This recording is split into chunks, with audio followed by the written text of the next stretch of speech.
Good morning.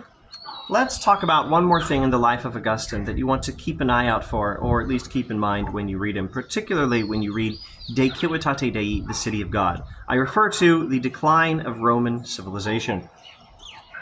Now, I mainly mean the decline of Roman civilization. I exclusively mean the decline of Roman civilization in the western regions.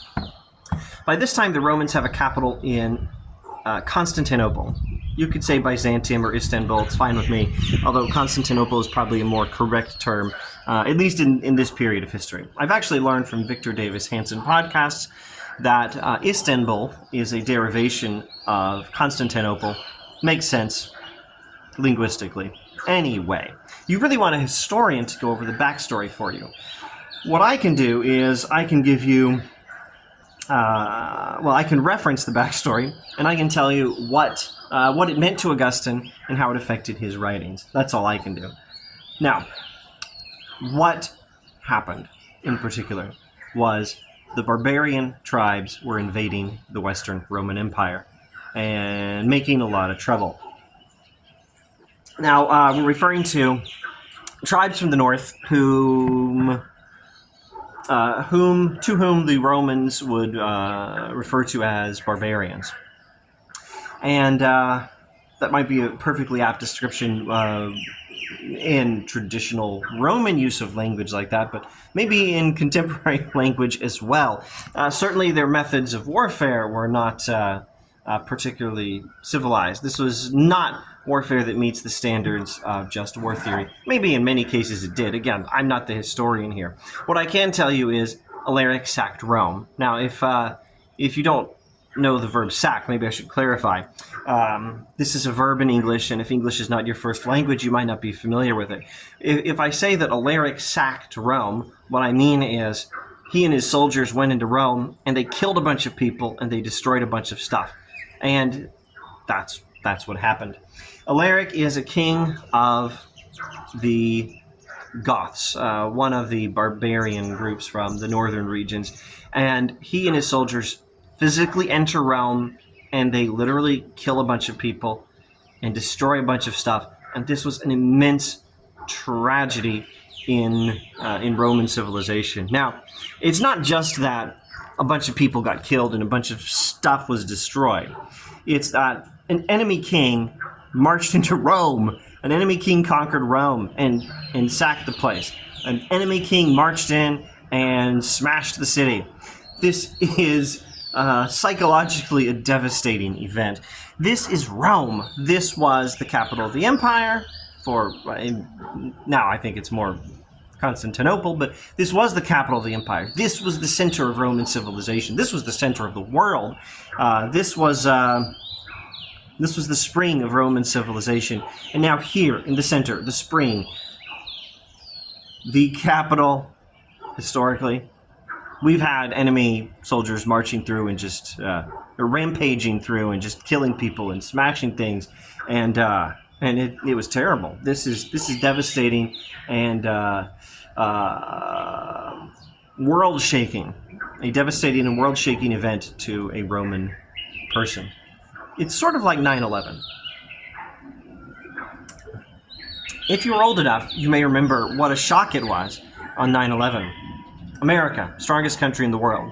New York City, by some measurements, most measurements maybe, our greatest city. And right there in New York City, two of the tallest skyscrapers completely demolished. It was a very dramatic event. Now imagine that times maybe 100. Imagine enemy soldiers rampaging through New York, killing everyone they see, setting all the buildings on fire, and breaking stuff, and of course, taking anything useful they can carry, all the jewelry and whatnot.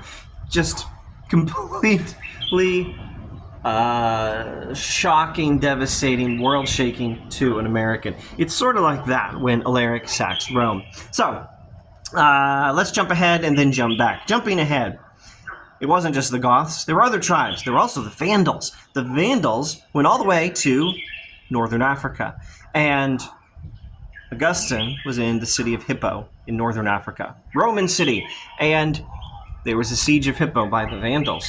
And Augustine's death is very dramatically 3 months into the siege. There's been a 3-month siege of the Vandals, a 3-month siege by the Vandals of the city of Hippo in Roman Africa, and Augustine dies 3 months into that siege. Roman civilization is crumbling around him, sometimes quite literally. So, jumping back, when Alaric sacked Rome, and when people observed all the other signs of Roman power and Roman culture fading, collapsing in the West, some of them blamed the Christians. Again, you want a historian for the backstory, not me. I can just reference the backstory. Constantine and some other emperors. The Christian religion had been severely persecuted by Rome, and now it's more or less the official religion of the Roman Empire. You're still allowed to be a pagan and worship Zeus and Hera, or should I use the Roman names, Jupiter and Juno. You're still allowed to worship them, but and Apollo and all the rest. You're still allowed to worship them, but Christianity is more or less the official religion, the dominant cultural force in the Roman Empire, and that corresponds with Rome collapsing, literally the city of Rome being destroyed by Alaric. So, some people, not so surprisingly, blamed the Christians, and they said it's their fault. And one thing they said was, these Christians, they screwed up everything, because we're supposed to be worshiping the gods that we were worshiping when Rome was great. And now we're not, and now they're not on our side anymore, and it's the Christians' fault that Rome is being destroyed. That's what people said, and they blamed the Christians, and this meant Augustine needed to respond. That's what motivated his book, The City of God. Now, I'm oversimplifying if I say that's what the book was about, but it is true, that's what the book was about. The book, De Civitate Dei, The City of God by Augustine, is a long book and a beautiful book. Also, it's not a very scary book. Augustine's De Trinitate, on the Trinity, now that's a scary book. The City of God is not a scary book. It's written for anyone to read. De Trinitate is written for scholars.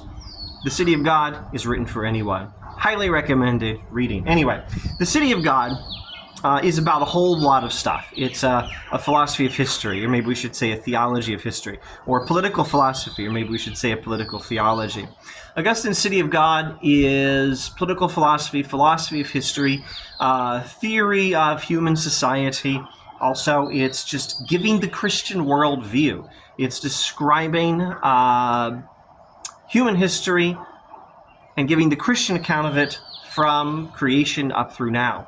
It talks about the gospel. It talks about the church. It's a very important book in ecclesiology, the study of the church, which is a branch of Christian theology.